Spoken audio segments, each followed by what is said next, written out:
사람은 누구나 태어나서 유아, 아동기를 겪고 청소년기를 지나서 성년기를 다다르고 그리고 노년기를 맞이하고 대다수의 많은 사람들은 죽음에 이르는 것을 볼 수 있습니다.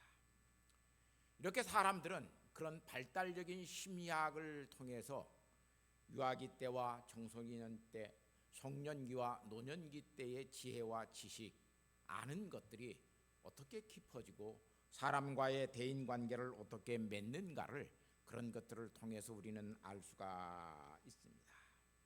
그냥 태어나자마자 바로 어른이 되는 사람은 아무도 없습니다.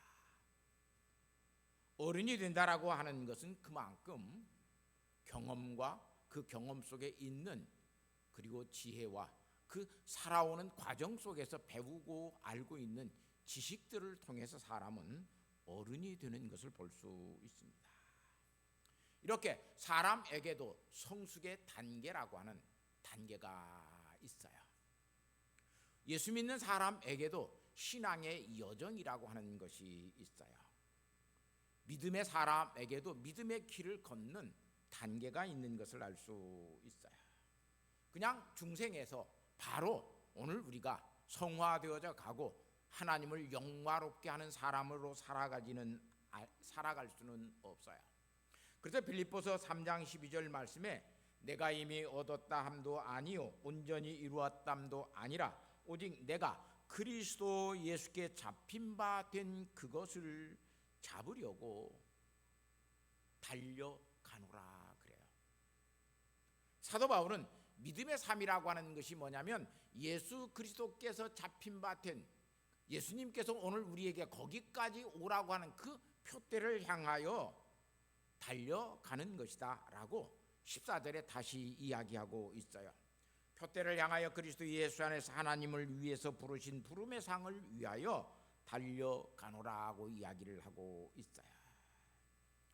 사도 바울의 신앙의 여정은 사실상 사도행전 9장 4절에 보면 다메섹 도상에서 예수 그리스도를 만남으로 신앙의 여정이 시작이 됩니다. 내가 하나님을 아는 사람, 예수 그리스도를 나의 구주로 아는 사람으로서 그때부터 사도 바울은 살아가기를 시작합니다. 이 거듭남으로 인하여 사도 바울은 그냥 바로 사도로서 성공적인 삶을 사는 것이 아니라 그 거듭남을 기점으로 해서 예수 믿는 사람으로서 하나님께서 이방인의 사도로 부르신 그 부름의 상을 어떻게 사도 바울이 쫓아가고 달려가고 있는가를 오늘 우리는 신앙의 여정 속에서 살펴볼 수가 있습니다.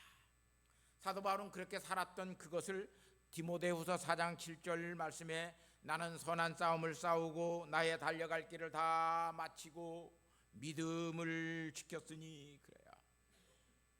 이제 후로는 나를 위하여 나의 의의 면류관이 예비되었으므로 곧 의로우신 재판장이 곧 그날에 내게 주실 것이니 내게만 아니라 주의 나타나심을 사모하는 모든 자들에게 하나님께서 그렇게 하실 것이라고 말씀하고 있는 것을 볼 수 있어요. 선한 싸움을 싸우고 그 선한 싸움을 싸울 때 그는 믿음을 지켰다라고 이야기를 해요. 주가 그리스도여 살아계신 하나님의 아들이십니다라고 하는 이 믿음을 어떤 상황과 여건 속에서도 그는 지켜가는 사람이 되었어요. 그렇기 때문에 사도 바울은 사도행전 20장 24절 말씀에 내가 나의 달려갈 길과 주 예수께 받은 사명 곧 하나님의 복음을 증언하는 일을 마치려 하면은 나의 생명조차도 조금도 귀한 것으로 여기지 아니하였다 그래요. 그만큼 그는 거듭나서 하나님께서 사도로 부르시고 그 부름의 상을 쫓아가는 일에 조금도 소홀히 하지 않고 살았다라고 이야기를 해요. 그래서 많은 사람들은 신앙의 믿음의 삶은 그냥 오늘 우리에게 되어지는 것이 아니라 우리에게 이런 과정들을 통해서 우리는 믿음의 여정이라고 하는 구원의 서정이라고 하는 그 서정의 삶을 살아가요. 구원받은 사람은 첫째 중생하게 되면 하나님께서 나를 부르신 소명을 깨닫습니다. 하나님이 왜 나를 부르셨는가? 왜 나를 죄인에서 의인으로 하나님이 살게 만드셨고 하나님을 아는 백성으로 살게 만드셨는가? 그렇게 중생과 이 소명을 통해서 그것을 깨닫게 되면 우리는 회개하는 사람이 되어져요. 이 회개라고 하는 것은 감정적인 회개가 아니라 나의 삶의 목적일 방향을 바꾸어서 하나님을 위하여 사는 사람이에요. 지금까지는 나를 위해서 살았어요. 내 성공을 위해서 살고 출세를 위해서 살고 행복하게 사는 것을 위해서 살았지만 회개했다라고 하는 것은 이제는 내가 주를 위해서 살겠습니다. 그래서 먹든지 마시든지 무엇을 하든지 다 하나님의 영광을 위하여 하는 삶을 살겠다라고 삶의 방향을 바꾸는 것이 회개예요. 그 회개는 하나님을 믿는 믿음이 있어야만 회개가 이루어져요. 이렇게 믿음 안에서 회개가 이루어지면 내가 하나님 앞에 하나님의 자녀로서 하나님이 나를 의롭게 여기시는구나. 내게 어떤 의로움과 아무것도 없어도 하나님이 하나님을 믿는 믿음이 내게 있으니 회개하고 내가 하나님을 믿는 믿음이 있으니 하나님을 나를 의롭게 여기시는구나. 그래서 내가 칭의되었다라고 하는 사실을 알게 돼요. 그리고 이 칭의된 사실을 알게 되면 이 믿음의 사람에게는 내가 하나님의 양자 되었다라고 하는 것을 알게 돼요. 예수 그리스도 외에 하나님의 접붙임을 받은 하나님 앞에 양자된 사람이구나. 그래서 하나님의 아들로 하나님의 백성으로서 내가 하나님 앞에 거룩하게 살아야 되겠다. 하나님을 닮아가는 사람이 되어야 되겠다.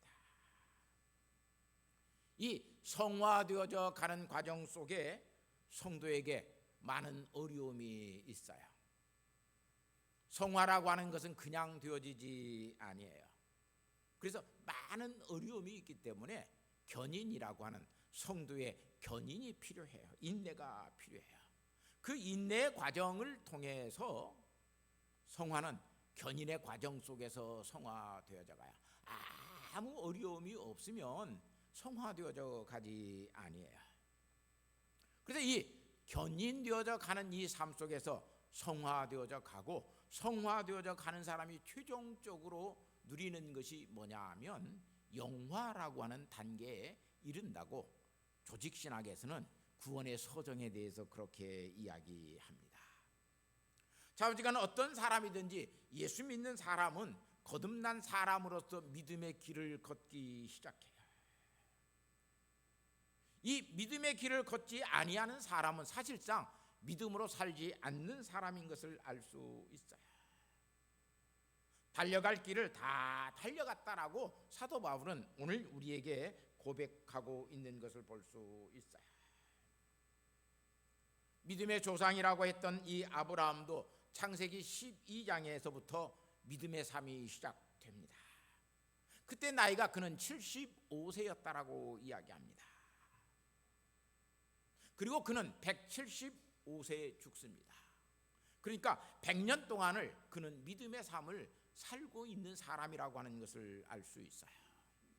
그의 믿음의 삶이 다 성공적으로 살았느냐?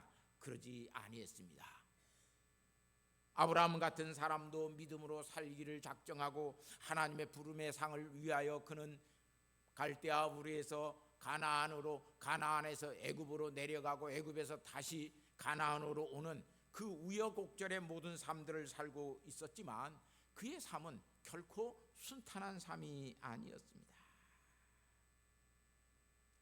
이렇게 신앙생활이라고 하는 것은 거듭남으로 오늘 우리에게 시작되어지는 것을 알 수 있어요. 거듭남이라고 하는 것은 내가 하나님을 만난다라고 하는 거예요. 그걸 오늘 우리는 신학적으로 중생이라 이야기를 해요. 이렇게 하나님을 만나는 사람은 하나님의 부르심을 알게 되고, 하나님의 부르심을 알게 되기 때문에 회개하고 그 회심된 사람으로서 하나님을 위하여 사는 삶을 살아가야 해요. 이렇게 회심한 사람은 하나님의 존재하심을 알게 돼요. 하나님이 존재하신다라고 하는 것을 오늘 우리는 철학적으로도 하나님의 존재하심을 규명할 수 있어요.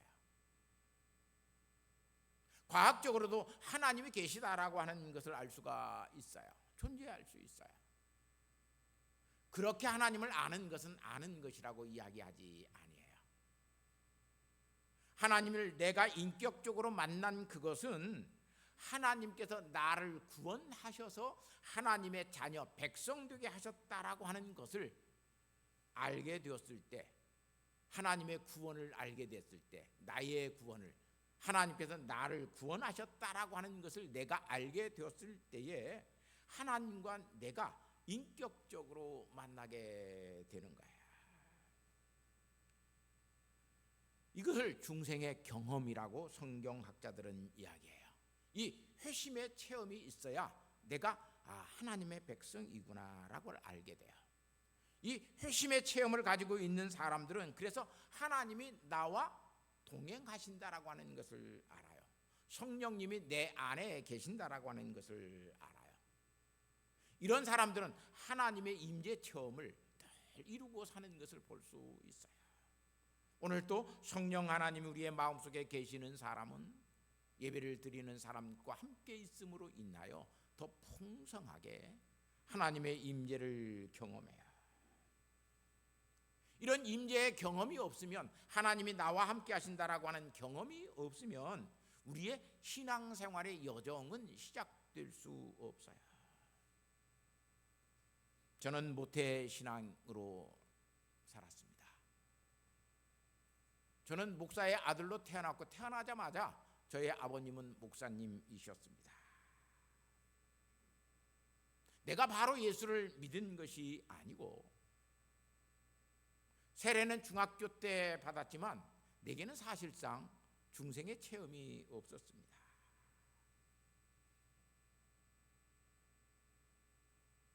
세례 교인이었지만 내게는 중생의 체험이 없었습니다.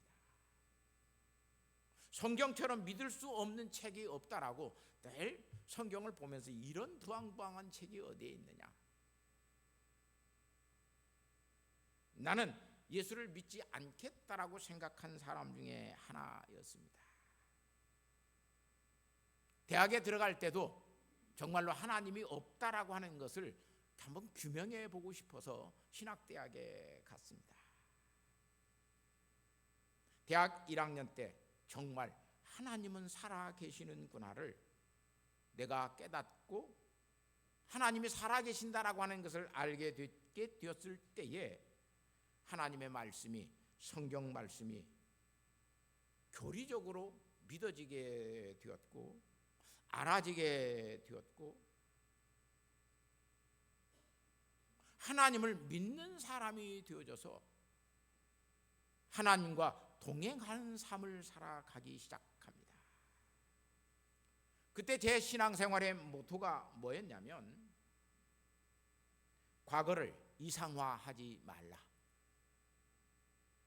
어떤 신앙의 인물도 우상화하지 말라라고 하는 것이 성경을 통해서 제가 깨달았던 하나님의 진리였어요. 성령 하나님께서 나를 깨우쳐 주시는 하나님의 말씀이었어요. 그런데 온통 교회는 그때 초대교회로 돌아가자라고 하는 슬로건을 걸고 살아갑니다. 저는 의문이 늘 들었어요. 왜 초대교회로 돌아가야 되는가? 우리가 다시 타임머신을 타고 저 초대교회로 1세기의 교회로 돌아갈 수 있을까? 돌아갈 수 없다라고 하는 거예요. 물론 초대교회로 돌아가자라고 하는 것은 교회의 본질을 되찾자라고 하는 외침이라고 하는 것을 알 수 있어요. 그 교회의 본질을 초대교회에 가서 찾아야 되겠느냐? 저는 지금 이 현대 교회에서도 교회의 본질이 있는데 왜 그 교회의 본질을 초대교회에 가서 찾으려고 그러느냐?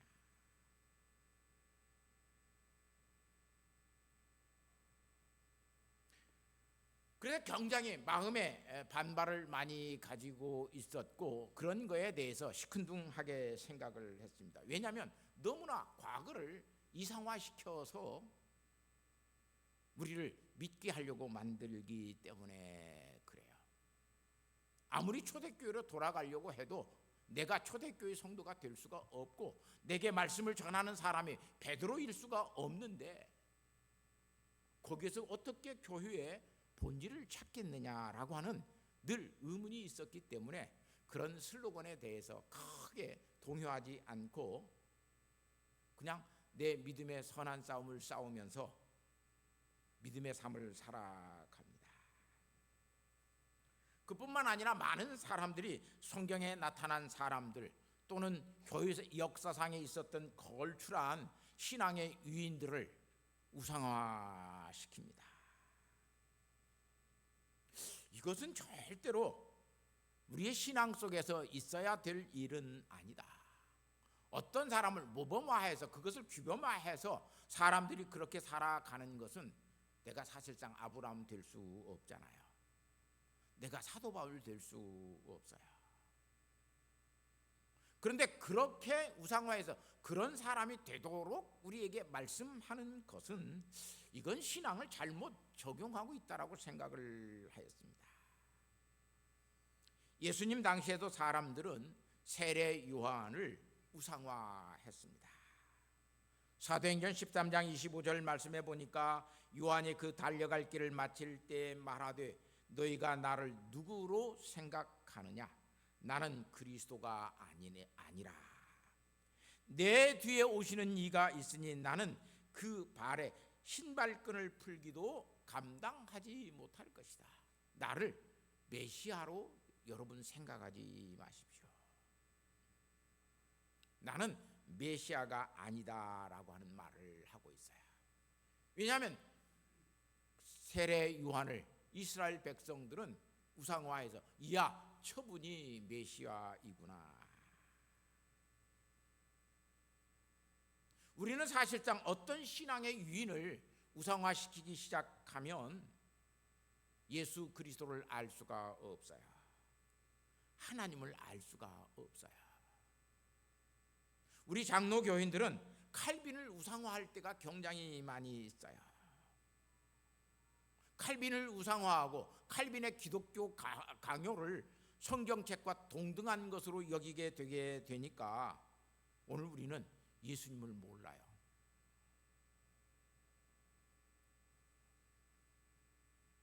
초대교회의 본질, 신앙의 본질은 초대교회만 있는 것이 아니라 오늘 우리 교회 속에 있고 우리 속에 신앙의 본질이 있다라고 하는 것을 알 수 있어요.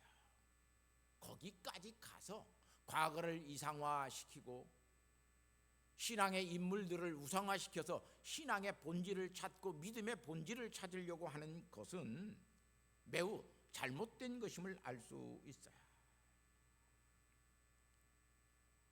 성경은 누구든지 믿음으로 살았던 사람을 오늘 우리에게 우상화시키지 말라고 그들의 단점과 그들의 실수, 그들의 결점, 그들이 믿음으로 살지 못했던 모든 것들을 아주 솔직하게 성경은 기록해 놓고 있습니다. 아브라함이라고 하는 사람은 우리에게 믿음의 조상이었지만 그는 거짓말장이였습니다. 어떻게 보면 굉장히 치졸한 사람이었습니다. 자기의 생명을 부지하기 위해서 자기의 아내를 누이 동생이라고 이야기를 하는 그런 아주 치졸한 사람이 아브라함이었습니다. 그게 믿음의 조상이라고 이야기를 해요. 집에 강도가 들었는데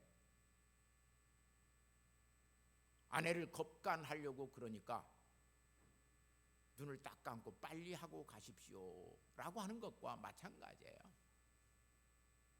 그게 아브라함이 가지고 있었던 믿음의 삶 속에 드러나는 결점이에요.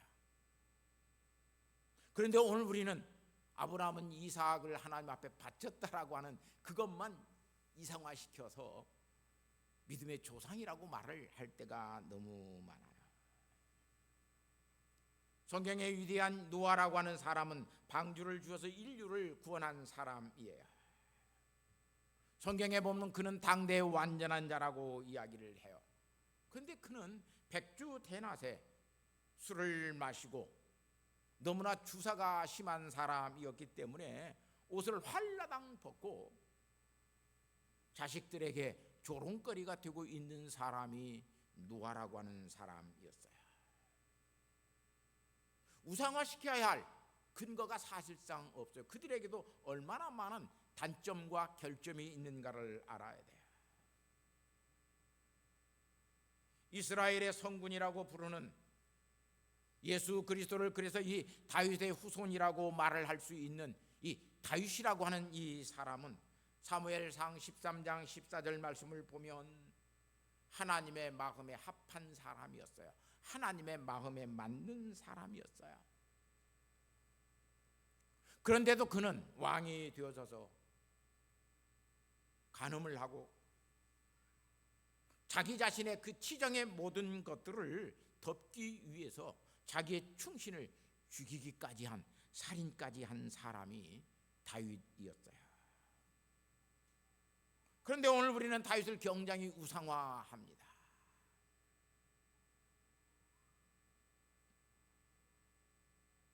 예수님의 제자였던 베드로는 예수님의 제자가 된 순간에 늘 자신만만했어요. 다른 사람들은 다 그럴지라도 나는 주를 위하여 내가 죽겠나이다. 그렇게 호언장담했던 사람, 자신만만했던 신앙을 가지고 있었던 베드로였어요. 그런데 예수님이 잡히자 그 법정에서 여자가 저 사람도 갈릴리 사람, 나사렛 사람이야 라고 이야기를 하게 되니까 예수님을 3번씩이나 모른다고 부인한 사람이 베드로였어요. 이렇게 믿음으로 산다라고 하는 것은 결코 녹록하지 않습니다. 믿음의 선한 싸움을 싸우고 사는 것은 결코 쉽지 않습니다. 왜냐하면 예수 믿는 사람은 자기 자신을 부인해야 되고 자기 자신의 십자가를 지고 예수님을 따라가야 되는데 나 자신을 부인하기가 그렇게 어렵고 힘든 거예요. 구약학자 월터 브루거만이라고 하는 사람이 있습니다. 그는 신앙의 여정을, 신앙에는 반드시 신앙의 출발 지점이 있다라고 이야기해요. 이건 중생하는 지점이에요. 그 중생에서 살아가는데 두 번째, 온갖 유혹과 시험과 그 모든 것들을 통해서 내 신앙이 시련기를 맞이한다라고 그래요. 그래서 시련기가 없는 사람이 없어요. 예수 믿는 사람에게 해피한 삶을 살아가는 온갖 것들이 주어지는 것 같지만 그러지 않아요.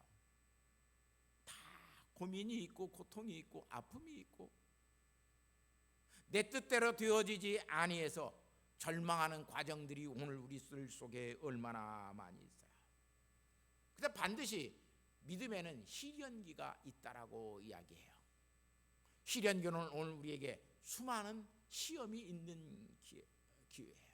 정욕의 시험도 있고 명예의 시험도 있고 성공에 대한 유혹도 있는 것을 오늘 우리는 알 수 있어요.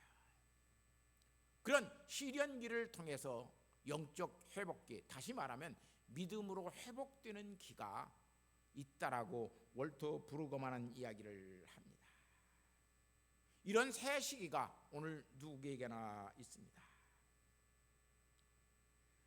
이렇게 믿음의 삶을 살아가게 되면 하나님의 보호하심과 말씀에 따라 감사의 은혜를 느끼는 삶을 살 때도 있지만 하나님과 나 사이에 유혹이라고 하는 것이, 시험이라고 하는 것이 그런 믿음의 삶을 살지 못하도록 방해하는 것들이 오늘 우리에게 허다하게 얼마나 많은 것들을 알 수 있어요.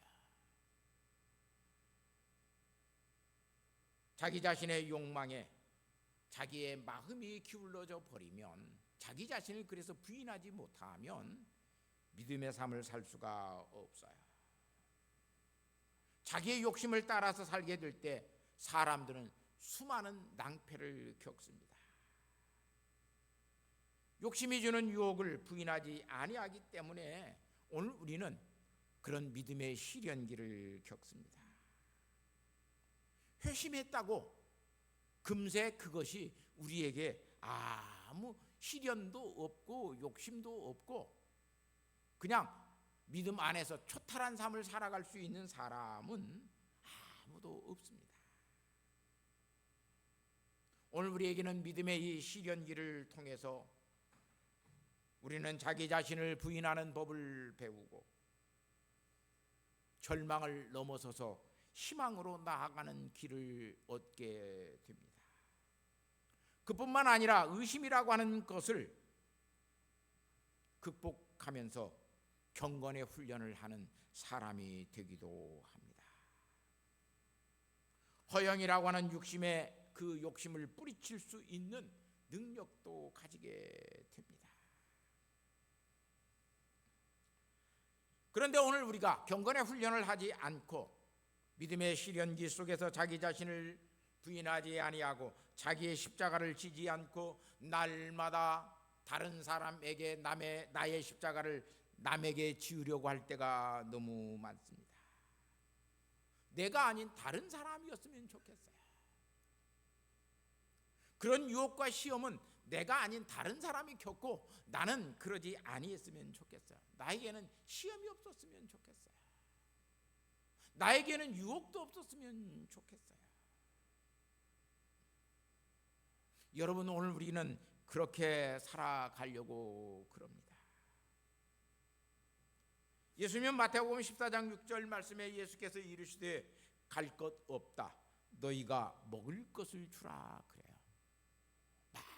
많은 군중들을 놓고 너희가 이것을 주라. 200데나리온의 돈이 필요합니다. 우리가 가서 동네에 가서 이것을 사서 이들 먹여야 되겠습니까? 아니다. 갈 것이 없다. 너희가 먹을 것을 주라. 그렇게 말씀하셔요. 그래서 오늘 우리는 대접받기를 좋아해요. 섬김보다는 대접받기를 좋아해요. 예수님은 섬기러 오셨다라고 이야기를 해요. 그런데 오늘 우리는 대접받으려고 하는 사람이 되었어요. 시편 84편 5절 말씀에 보니까 많은 성도들이 이 말씀을 굉장히 좋아합니다. 정말로 그랬으면 좋겠어요. 주께 힘을 얻고 그 마음에 시온의 대로가 있는 자는 복이 있나이다. 다윗이 자기의 마음속에 하나님을 찾아가는 큰 도로가 있었으면 참 좋겠습니다. 그 시온의 대로가 있는 것이 얼마나 복이 있는 것입니까? 정말 오늘 우리가 그렇게 믿음의 생활을 한다고 하면 얼마나 기쁘고 즐거웠겠어요. 그런데 다윗도 그러고 오늘 우리도 살아보면 하나님 앞에로 나가는 시온의 대로는 없습니다. 그런 직선의 길은 없습니다. 제가 살아보고 성경에 산 사람들의 삶을 추적해 보면 신앙의 길은 대로가 아니라 미로였습니다. 정말로 복잡한 미로입니다. 끊임없이 자기 자신을 부인해야 되는 길이었고 자기의 십자가를 지고 예수 그리스도를 따라야 되는 아주 좁은 길이었고 정말로 알 수가 없는 미로였습니다.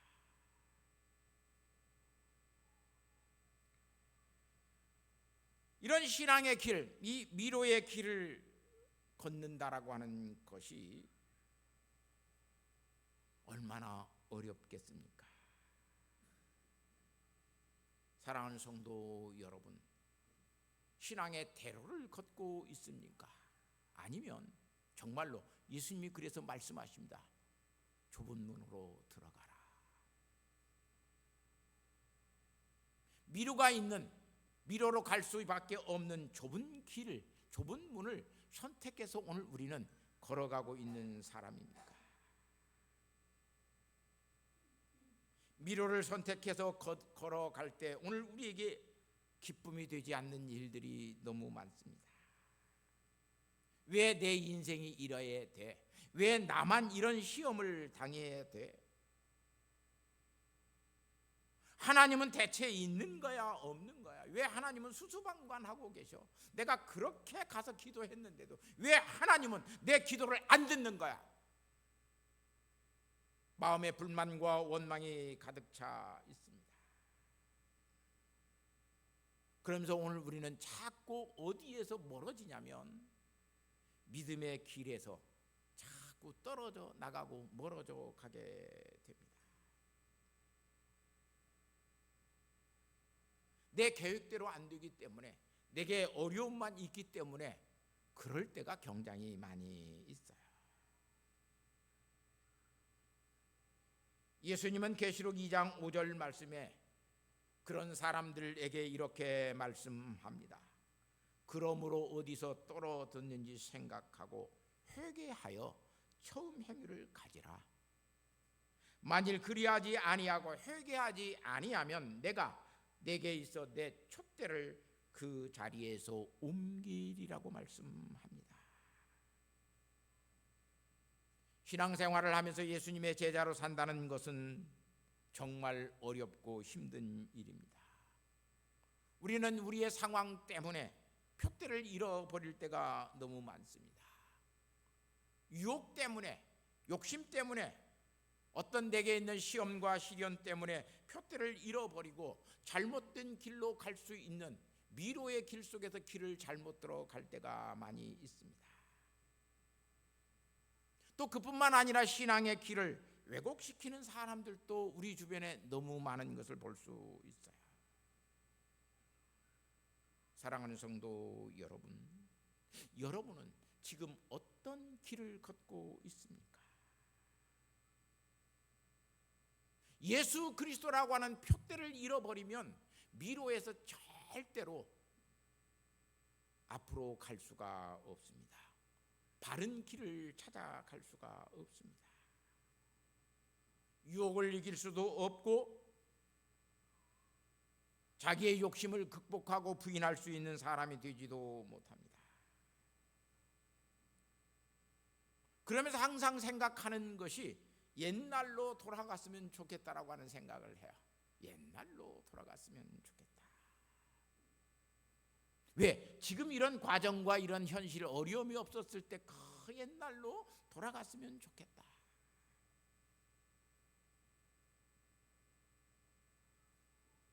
종종 제 아내가 제게 이런 질문을 해요. 당신 20대로 돌아가고 싶어?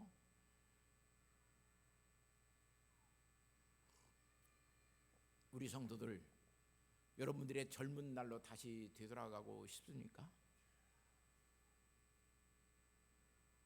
무엇 때문에 돌아가고 싶습니까?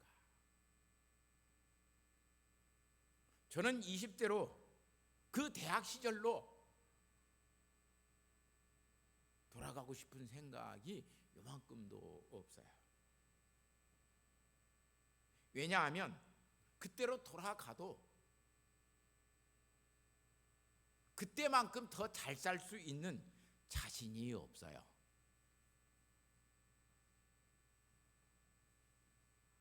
인생은 자신감으로 사는 것 아니잖아요. 내가 20대에 지질이 공부를 못했기 때문에 20대로 돌아가면 더 공부를 열심히 해서 전체 수석을 하고 1등을 하는 사람이 될 것이다. 천만의 말씀이에요. 그때로 돌아가면 또 공부 안 해요.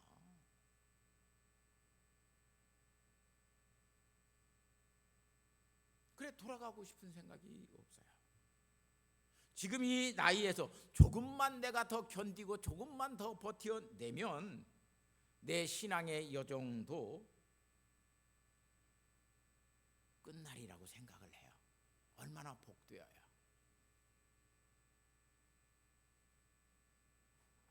내 목표의 여정도 여기서 끝날이라고 생각을 하니까 얼마나 사랑하는 성도 여러분, 오늘 우리는 모두가 다 신앙의 여정, 믿음의 길을 걷고 있는 사람입니다. 오늘 그래서 사도 바울은 빌립보서 3장 16절 말씀에 오직 우리가 어디까지 이르렀든지 그대로 행할 것이니라.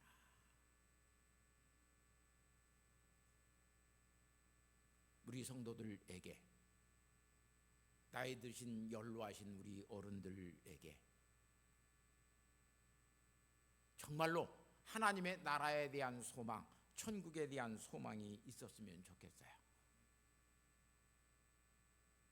그래야 지나간 세상에 대한 미련이 남지 아니에요.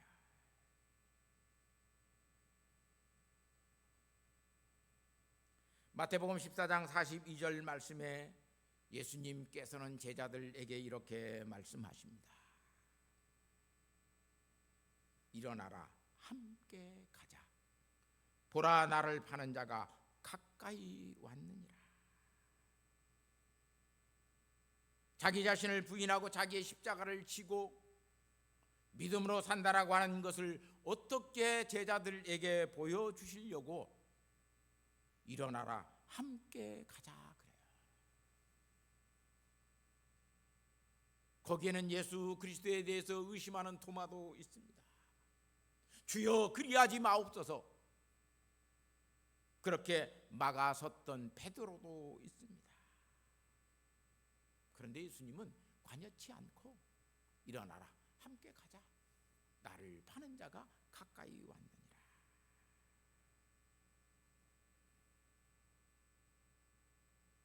십자가라고 하는 목표를 향해서 예수님은 함께 가자라고 이야기합니다. 사랑하는 성도 여러분, 우리는 인생도 여정을 가고 있지만 신앙이라고 하는 것도 여정의 길을 걸어가고 있어요. 어디에 이르렀든지 그대로 행하면서 사는 믿음의 사람이 되어지고 그런 소망 가운데서 사는, 표대를 향하여 나아가는 성도들이 되시기를 예수님의 이름으로 부탁하고 축복합니다. 하나님 아버지 감사합니다. 어디에 이르렀든지 그대로 행할 것이니라고 표대를 향하여 나아가는 믿음의 사람이었던 사도 바울은 오늘 우리에게 신앙의 길에서, 그 믿음의 길에서 어디에 이르렀든지 하나님 앞에서 그대로 행하고 살 것을 가르쳐 주고 우리에게 말씀하고 있음을 깨닫습니다. 주님께 잡힌 바 된 그것을 잡으려고 쫓아가는 아버지 하나님, 표대가 분명한, 신앙의 목적이 분명한 주의 자녀들 되게 하시고 그 믿음의 삶을 살아가는 성도로서 세상을 이기고 사는 선한 믿음의 싸움을 싸우는 복된 주의 아들과 딸 되게 하옵소서. 예수님의 거룩하신 이름으로 기도하옵나이다. 아멘. 우리 찬송가 545장 찬송 부르